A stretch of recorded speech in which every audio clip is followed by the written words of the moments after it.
Well, welcome back to the TW Local 591 podcast. My name is Gary Scheibel, your local president. This is our Friday Rep Call Summary podcast. Joining me today is Brian Coyne, your vice president, and Russ Dittmer, your administrative executive board member. So we're going to get right into it with our benefits update with Russ and go from there. All right, Gary. As previously discussed, the company benefits deadline has closed. That said, the open enrollment for voluntary union insurance benefits for all Local 591 and 567 members continues. This is an important reminder. To enroll in these voluntary union benefits, each member will need to speak with a benefits counselor to ensure you're getting the right benefits and will not either be overpaying or double paying for voluntary benefits. We continue scheduling on-site benefit counselor visits in some stations, but most members will need to speak with a benefits counselor via telephone or video chat for your voluntary benefits. These TW Local 567 and Local 591 voluntary benefits through Hub EFP were negotiated for only our two locals and are totally separate from the company benefits. I'm just going to walk right into the ASAP compliance update. We had an international field trip question on the compliance side. Before leaving the foreign country, the member was asked to produce his A&P license for Foreign Customs Border Patrol to inspect and scan. You must produce the work-related documents demanded by a Foreign Customs Border Patrol authority, including your A&P license if it's requested. That said, after discussions with the FAA, our ASAP compliance coordinators confirmed that while working on the field trip in a foreign country, you're still covered by and must continue to work under your FAA regulations and 100% in accordance with. All right, thanks. So what finally happened? 19 Alpha Alpha Arbitration, that's where the base has been doing our wine field trips. So that was finally presented last Tuesday and Wednesday.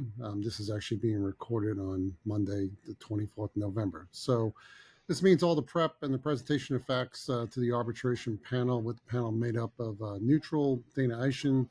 For the company, it's Jonathan Olaf, and for the union, it is our administrative executive board member, Russ Dittmer. While we cannot speak to the specifics until the final decision is released, we can explain the overall scenario and how we think it went. So for the union, we had 5 witnesses. TW JCBA spokesperson Gary Peterson, IM JCBA spokesperson Tom Regan, myself, Local 591 Executive Board Member Mark Erler, and Local 591 Executive Board Member at Large Chris Horvath. I can say that the union presented very well, and in testimony, we believe that we hit every point that we intended to make. The company had 3 witnesses. From their testimony, it became quickly clear to us that the company is trying to steal a base that they couldn't get at the bargaining table. From our perspective, we believe we solidly rebutted their assertions. Russ, Brian, Mark, Chris, and I can comfortably say that the union put on the best case possible, in a large part thanks to the very capable union attorney, but also because of the huge effort on part of so many members, stewards, chairpersons, and the board, not only keeping this fight alive, but building the very best case possible. So that said, what comes next? The court reporter transcripts need to be produced, which usually takes a few weeks. Then the 2 attorneys will draft their closing briefs, which will be submitted to the panel. This can take upwards of 1-2 months, depending upon the complexity of the case. Let me explain what the closing briefs are. So on television, these are the closing arguments. They're usually made oral, but often arbitrations, actually quite often, this is replaced with written briefs instead. So once the briefs are submitted to the panel, then the 3-person panel, the neutral arbitrator, the company panelists, and the union panelists will start to do their work. Depending upon the arbitrator's preference, sometimes the panel meets in what's called an executive session before the arbitrator makes a ruling.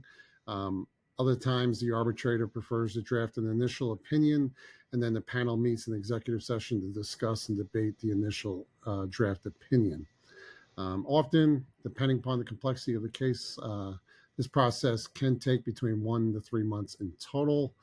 This arbitration process is normal. While I know it seems slow, don't get frustrated. We'll continue to work this case, and we'll continue to work with the attorney to ensure the strongest brief possible is submitted to the arbitration panel.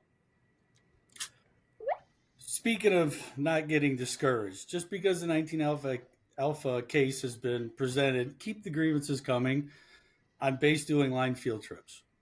Until we have final decisions, we need to be grieving and tracking all these violations. It will end, but we still need to keep track of it. I just want to go into a field trip update for Chris Horvath. Reported that he tracked 24 line field trips for the last week and 8 base field trips. We continue to pursue with MCTs going what we believe are line field trips and should be using AMT tech crew chiefs. We have seen an uptick in what seems to be a wrong number of AMTs being requested to go on field trips. During the pre-field trip briefing with MCTs and management, make sure your voice or field trip manning compliance concerns. So in a nutshell, actually sit there and do the briefing and tell them your regards to what you're running an engine and what you're doing to make sure you have the proper amount of AMTs to safely conduct the job. Brian, you want to handle the membership meetings updates? Sure. Membership meetings. We had national meetings in ORD last week, November 20th. The next national meetings will be in San Antonio and Austin. These may or may not be Zoom depending on connectivity. Russ, you want to handle an update dealing with AI? Yeah, we're investigating this new change, and as you can imagine, we at Local 591 have serious concerns about how this new AI system, which it's an AI system that the company is seeking our help in training the AI for troubleshooting. We have concerns that it could not only impact the staffing numbers, but even more concerning are the possible non-compliance issues if the AI somehow guides the AMT to perform aircraft troubleshooting or maintenance, which is not 100% in accordance with the CFR's GPM, applicable maintenance manuals, troubleshooting, parts, and other manuals. Please stay tuned for more guidance from your Local 591 group on this. And if you see or have any information the company is sending out or providing you on this new AI system, or if they're asking for your help or input, send all of that to info@local591.com right away. Any information that we get as a group will help us formulate a better strategy moving forward on this new emerging challenge. Yeah, this is one of these scenarios where you think the company would have a long discussion on any kind of contractual rights, but also to, even more importantly, to Russ's point, the in accordance with. So we're going to rely on artificial intelligence to tell us what the proper part is. And we know once we start relying on it, that's going to be the part versus following the troubleshooting that's actually required before you go and change this part. So a lot more to come on that. That said, any other comments before we close? Nope, just have a safe and happy Thanksgiving. Happy Thanksgiving, everybody. All right. Well, that said, barring any critical issues arising, as we've done in the past years, we have canceled next Friday's call due to the Thanksgiving holiday week and also due to a number of vacations to let as many possible focus on their families. So as always, any thoughts, issues, or suggestions for future video or audio podcasts, please send them to info@local591.com. In closing, from all of us at Local 591, your 591 Executive Board, wish you a very safe and happy Thanksgiving and have a great week.